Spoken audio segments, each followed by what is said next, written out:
My name is Todd Reichert. I was the pilot and lead designer of the aircraft, and I'm a PhD student at the University of Toronto. And what you're seeing now is the flight on August 2nd is actually the first human-powered ornithopter to fly and to sustain flight. The Snowbird human-powered ornithopter.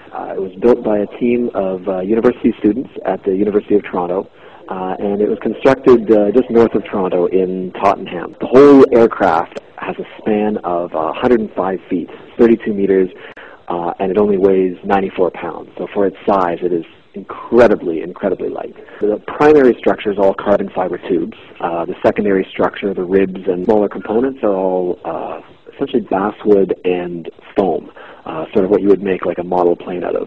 The whole aircraft being that lightweight, totals 94 pounds.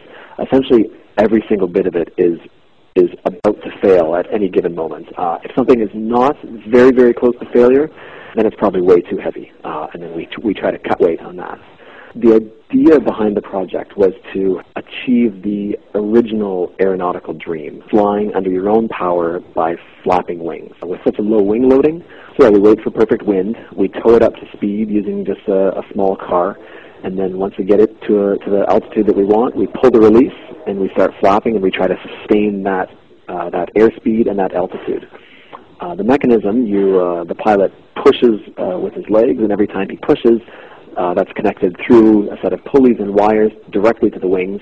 So you push and the wings are driven down, and then the aerodynamic forces pull the wings back up. Those kinematics, essentially, that wing sweeping down produces the thrust to keep the aircraft going forwards. And the wings produce lift in the same way that any aircraft produces lift. The controls are really interesting. I mean, piloting it is very different than any other aircraft. It reacts so slowly because of its enormous span.